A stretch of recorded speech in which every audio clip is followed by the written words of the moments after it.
Mes parents n'ont pas juste manqué mon mariage. Ils l'ont totalement ignoré. Aucun appel.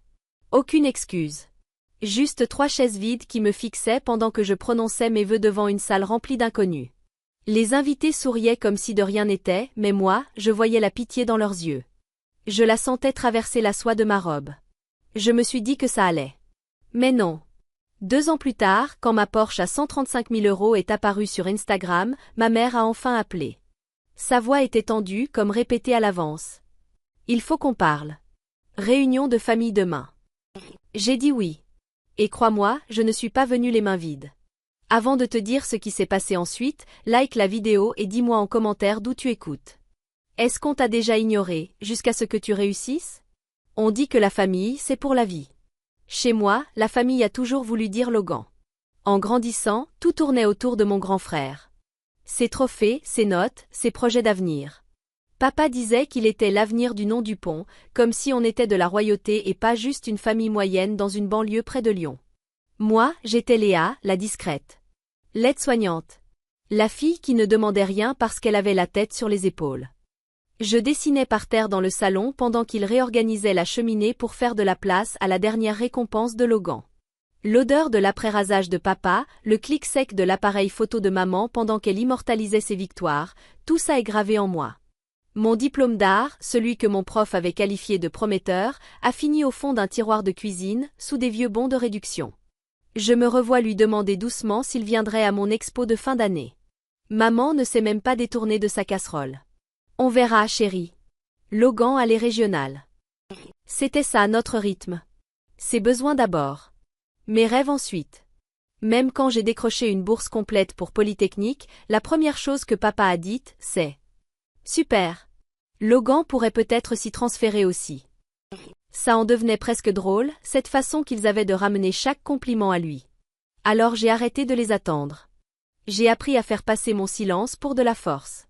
Des années plus tard, quand j'ai rencontré Ethan, il l'a remarqué tout de suite. « Tu parles d'eux comme s'ils étaient des fantômes », il a dit un jour. Peut-être qu'ils l'ont toujours été. Pourtant, quand je les ai appelés pour leur parler du mariage, j'ai voulu croire qu'ils viendraient. La voix de maman était polie, détachée, comme si elle cochait une tâche sur sa liste. « On va essayer, ma chérie, mais le cabinet de Logan organise un événement ce week-end-là. » En fond, j'ai entendu papa marmonner. « Dis-lui qu'on est pris. » Je me revois, debout près de la fenêtre, le téléphone collé à l'oreille, fixant mon reflet. Un sourire trop grand, trop forcé. Comme si sourire assez fort pouvait les faire culpabiliser. Ils n'ont pas culpabilisé. Le matin de mon mariage, j'ai envoyé un dernier message. Une place vous attend au premier rang. Pas de réponse. Quand les portes se sont ouvertes, la lumière a inondé le vignoble. 90 invités se sont tournés vers moi. L'air sentait la rose blanche et le champagne. Ethan m'attendait à l'hôtel, les yeux remplis d'amour. Un amour presque suffisant pour combler le vide dans ma poitrine. Les 3 chaises sont restées vides pendant toute la cérémonie. Quand on s'est embrassé, j'ai entendu quelqu'un murmurer. « Elle est tellement forte. » J'ai voulu leur dire que non. Je n'étais pas forte. Juste habituée. Plus tard, pendant la réception, Sarah a levé son verre. À la famille qu'on mérite. Tout le monde a applaudi. J'ai ri. Mais au fond, quelque chose s'est brisé en moi.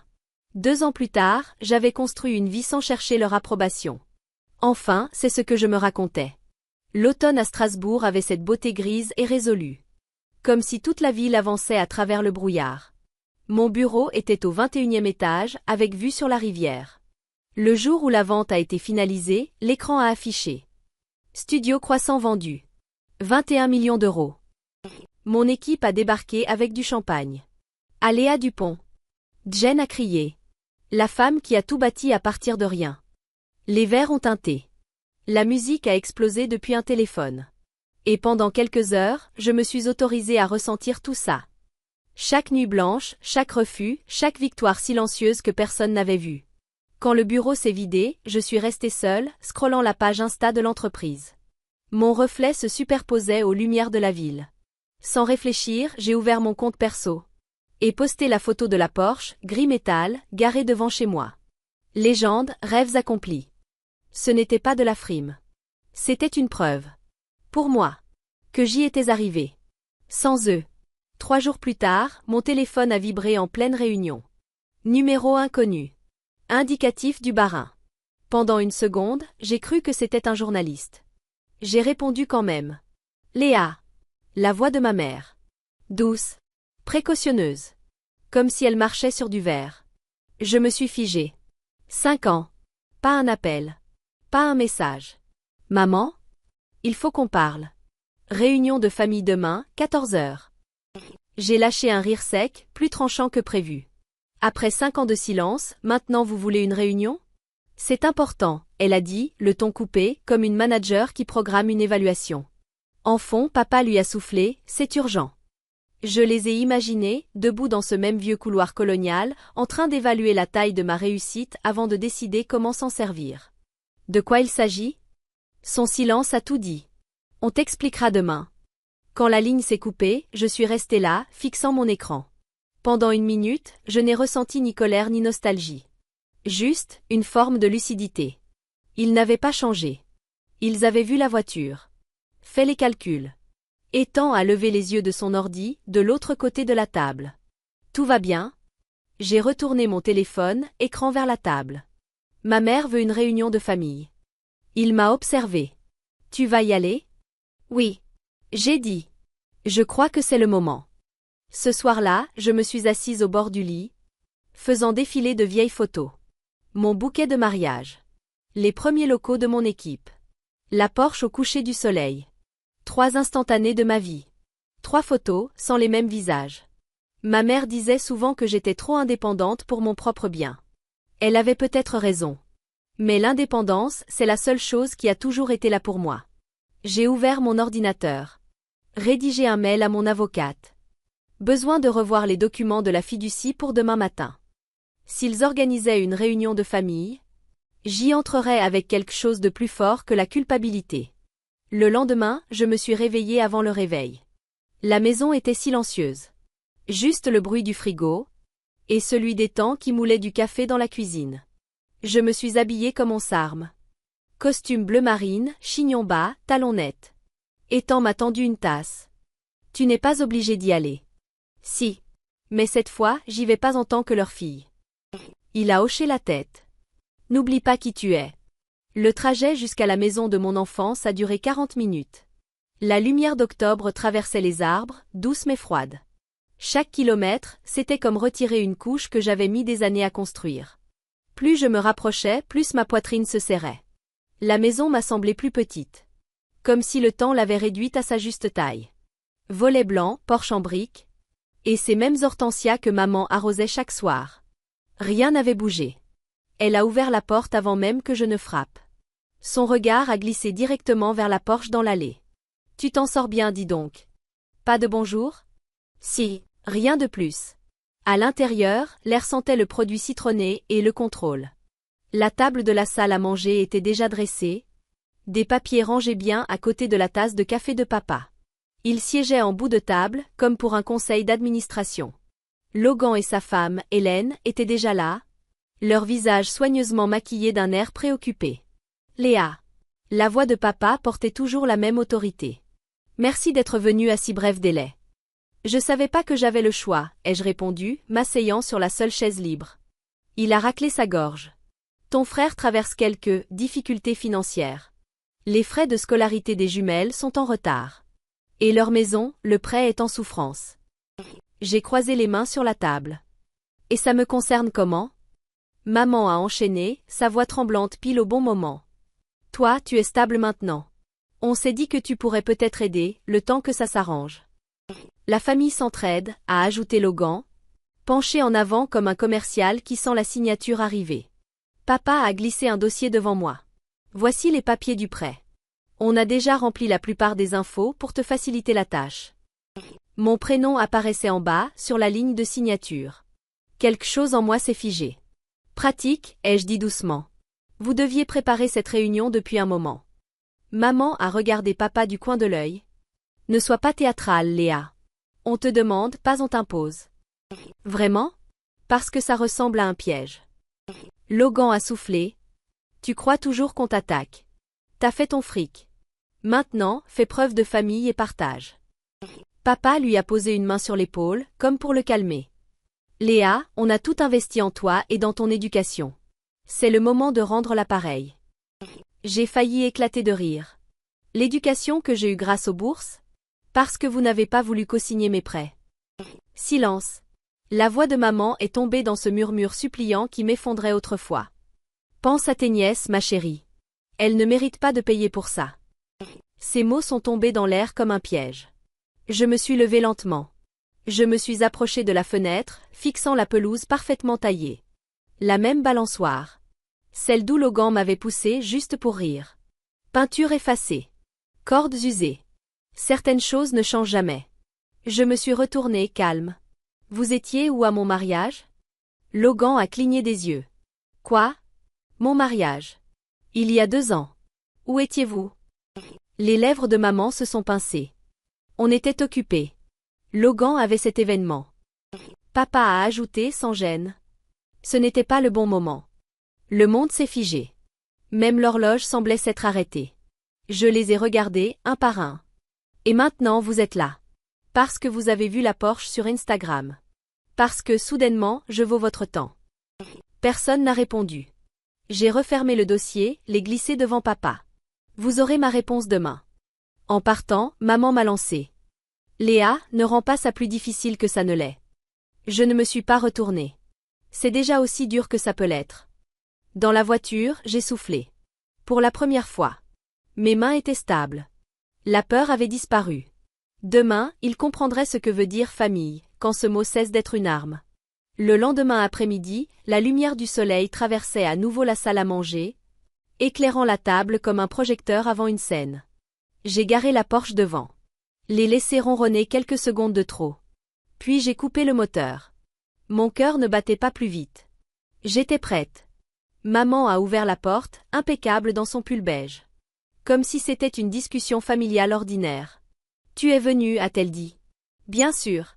Tu avais dit que c'était important. Papa était déjà assis, lunettes sur le nez, papiers étalés devant lui. Logan, affalé sur sa chaise, cravate desserrée, jouait parfaitement le rôle du fils incompris. L'air sentait légèrement la cannelle. Tentative de maman pour adoucir l'ambiance. J'ai posé ma mallette sur la table. Je suis restée debout. Allons droit au but. Papa a raclé sa gorge. La situation de ton frère ne s'est pas améliorée. On aimerait finaliser le prêt aujourd'hui. Avant ça, ai-je dit, ouvrant le loquet de ma mallette, il y a quelque chose que vous devez voir. Logan a ricané. Laisse-moi deviner. Encore des photos de ta voiture? J'ai esquissé un sourire, discret, maîtrisé. Pas vraiment. J'ai sorti une grande enveloppe de ma mallette et l'ai posée sur la table. En haut, on lisait en gras. Fondation boursière Média Riviera, fiducie de 16 millions d'euros. Qu'est-ce que c'est? A demandé maman, fronçant les sourcils. Une surprise, ai-je dit doucement. Puisqu'on parle d'investissements familiaux, je voulais partager le mien. Papa a parcouru la page des yeux. Son air confus s'est transformé en incrédulité. 16 millions. Chaque centime, ai-je précisé. Légalement protégé. Dédié à financer les études de jeunes filles dans les arts numériques et les médias. Logan a lâché un rire sans force. Tu plaisantes. Tu mets 16 millions pour des inconnus? Pas des inconnus. Des filles comme moi. Des filles invisibles dans leur propre maison. La main de maman tremblait. Léa, c'est déraisonnable. Tu aurais pu aider ta famille au lieu de gaspiller ça. J'ai cliqué sur mon téléphone. Le petit voyant rouge s'est allumé, j'enregistrais la conversation. Juste pour que tout soit clair. Je préfère qu'on ait une trace de qui a demandé quoi. Papa s'est raidi. C'est inutile. C'est essentiel, ai-je répondu calmement. Vos attentes sont très claires. Maintenant, laissez-moi vous exposer les miennes. Je me suis penchée légèrement en avant. Vous avez raté ma remise de diplôme. Vous n'êtes pas venu à ma présentation de fin d'études. Vous avez ignoré mon mariage. À chaque étape de ma vie, je vous ai cherché. Et chaque fois, vous avez choisi autre chose. Alors non. Cet argent n'est pas pour vous. Il est pour les filles dont les familles ne les voient pas non plus. La voix de maman s'est cassée. On a juste fait ce qu'on pensait être le mieux. Non. Vous avez fait ce qui vous arrangeait. Logan a frappé la table du plat de la main. Tu crois que t'es meilleur que nous parce que t'as eu de la chance? De la chance? J'ai presque ri. Tu crois que bosser 3 jobs pendant mes études, Dormir dans ma voiture entre deux cours. Tu crois que c'était de la chance? Chaque porte claquée au nez. Non, Logan. Ce que je suis, c'est fatigué. Et surtout, j'ai terminé. Un silence. Lourd. Suspendu comme de la fumée. J'ai refermé le dossier. Je l'ai rangé dans ma mallette. Je me suis levée. Vous vouliez parler de la famille? Voici ma définition. La famille, ça se montre. Et vous, vous ne l'avez jamais fait. Papa a tenté une dernière carte, la voix basse. Le sang est plus fort que l'eau, Léa. Alors vous auriez dû y penser avant de le diluer, ai-je répondu. Je me suis dirigée vers la porte. Derrière moi, des chaises ont raclé le sol. Tu peux pas partir comme ça, a crié Logan.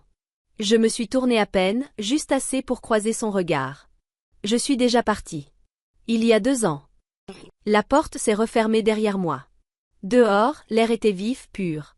À travers les murs, j'entendais leur voix s'élever. Dans la voiture, mon téléphone a vibré. Un mail. Naomi Blake. Ma mentor. Lancement de la fondation validé. Communiqué de presse prévu demain matin. Parfait timing. Le lendemain, la nouvelle s'est répandue vite. Le journal L'Écho de Strasbourg titrait. Une fondatrice autodidacte transforme la douleur en mission. La photo me montrait devant le logo de la fondation. Sûre, calme, inébranlable. À midi, ma boîte mail débordait. Des félicitations. Des curieux. Quelques messages amers. Parmi eux, un de maman. Tu as humilié cette famille. Je n'ai pas répondu. Dans l'après-midi, l'accueil de l'immeuble m'a appelé. Mademoiselle Dupont, votre famille est là? Ils font un scandale. À travers les baies vitrées de mon bureau, je les ai vus. Maman, les bras agités. Logan, rouge de colère. Papa, tentant de garder le contrôle. Mon équipe a tout vu. Je me suis redressée, droite dans ma veste. Faites-les accompagner dehors. Poliment. La voix de maman perçait même à travers le verre. Elle abandonne sa famille. Je me suis tournée, suis retournée à mon bureau. Non, ai-je murmuré. Je me sauve. La sécurité les a escortés jusqu'aux ascenseurs. Quand les portes se sont refermées, tout le bureau a soufflé. Jen, ma directrice créative, a chuchoté. Tu vas bien? J'ai hoché la tête. Mieux que jamais. Ce soir-là, Ethan a versé 2 verres de vin sur le balcon. Les lumières de la ville scintillaient en dessous. Alors c'est fini? C'est fini, ai-je dit. Ils ont montré qui ils étaient. J'ai juste fait en sorte que tout le monde le voie. Il a souri. La vengeance à ta façon. Pas une vengeance. J'ai regardé l'horizon. Une réécriture. Le lendemain matin, la une du Chroniqueur de l'Est affichait à nouveau ma photo. Cette fois sous le titre « D'oublier à fondatrice influente ». Juste en dessous, une citation de mon discours. La famille, ce n'est pas qui t'élève. C'est qui t'élève vers le haut. Et pour la première fois, je n'étais pas en colère. Je me sentais vue. Une semaine plus tard, Strasbourg s'est réveillée sous la pluie. Une de celles qui recouvrent tout d'un voile d'argent. Je regardais les gouttes glisser sur les grandes vitres de mon bureau. La ville était floue, calme. Ma boîte mail était toujours pleine de félicitations. Mais mes yeux revenaient sans cesse à un message non lu. Objet, urgence familiale. Je ne l'ai pas ouvert. Naomi est passée avec un café. Son parapluie dégoulinait à l'entrée. Tu l'as fait, a-t-elle dit simplement. 16 millions. Protégé. Pour une cause. Comment tu te sens? Différemment. Comme si j'avais enfin arrêté de passer une audition. Pour un rôle que je n'ai jamais voulu. Elle a souri, avec ce regard qui comprend tout. La liberté, ça fait toujours un peu bizarre au début. Ce soir-là, Ethan et moi sommes rentrés à pied, sous un seul parapluie. Pour une fois, je n'ai pas regardé mon téléphone. L'air sentait le cèdre mouillé, et la possibilité. Quelques jours plus tard, les rumeurs ont recommencé à circuler. La maison de Logan a été saisie. Le cabinet de papa, sous enquête, pour mauvaise gestion des fonds de retraite. Maman a commencé à vendre ses bijoux, pour garder un peu de liquidité. Internet s'est régalé. Moi, je n'ai pas jubilé. J'étais juste arrivé au bout. Le bruit ne m'atteignait plus. Au gala de l'Alliance des femmes dans les médias, j'étais sous les projecteurs doux, robe bleu marine, recevant le prix du leadership entrepreneurial. Les flashs crépitaient. Mais moi, j'ai parlé lentement. Chaque mot portait le poids d'une libération. Pendant des années, j'ai couru après une validation. Que je n'avais jamais à gagner. Aujourd'hui, j'utilise cette énergie pour construire quelque chose qui dure. Les applaudissements.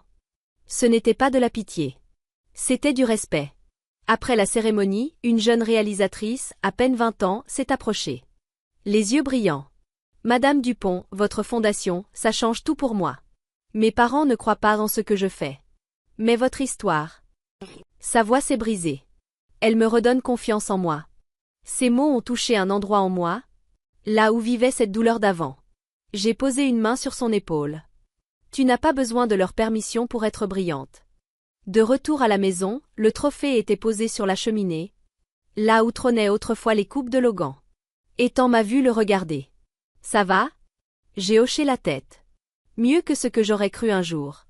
Le lendemain matin, j'ai enfin ouvert l'email marqué Urgence familiale. Ce n'était pas des excuses. Juste le ton habituel de maman. Lycée, calculé. On a des difficultés. Peut-être qu'on pourrait parler. J'ai tapé une seule ligne en réponse. Quand vous commencerez une thérapie, on pourra parler. Puis j'ai cliqué sur Envoyer. Et refermé l'ordinateur. Dehors, la pluie s'était enfin arrêtée. Le soleil perçait. Il se reflétait sur les immeubles. Comme un renouveau. Pour la première fois de ma vie, je ne me sentais plus invisible. Un an plus tard, je me tenais dans le nouveau studio de la Fondation Riviera. Mur blanc. Verrière. Le soleil se déversait sur les caméras et les ordinateurs. Des rires résonnaient, pendant que la première promotion de boursière préparait ses courts-métrages. J'ai observé une jeune fille ajuster son objectif, concentrée comme je l'étais autrefois. Maya, notre plus jeune boursière, a levé les yeux et sourit. Madame Dupont, vous pouvez vérifier ce cadrage? Je me suis penchée à côté d'elle. Juste un ajustement de lumière. Parfait. Tu vois le monde comme il mérite d'être vu. Derrière nous, une bannière disait. La famille, ce n'est pas qui t'élève, c'est qui t'élève vers le haut. Ethan est arrivé, 2 cafés à la main. Son sourire détendu, fier. Elles font un travail incroyable. Elles font ce que j'aurais aimé qu'on m'aide à faire. Ai-je répondu en regardant Maya appuyée sur enregistrer. À travers la vitre du studio, j'ai vu mon reflet. Solide. Calme. Il n'y avait plus de visages absents dans cette image. Plus de chaises vides. Plus d'appels sans réponse. Juste une femme. Qui avait cessé de demander à être choisie. Et avait commencé à se choisir elle-même. Ce soir-là, j'ai posté une photo de l'équipe de la fondation. Avec une légende qui disait tout. Certaines familles se construisent. Elles ne naissent pas. Si tu as déjà dû t'éloigner de ceux qui t'ont fait te sentir petite, cette histoire est pour toi. Dis-moi en commentaire d'où tu écoutes. Parce que ton histoire pourrait être celle que quelqu'un a besoin d'entendre. Et abonne-toi pour ne rien rater de la suite.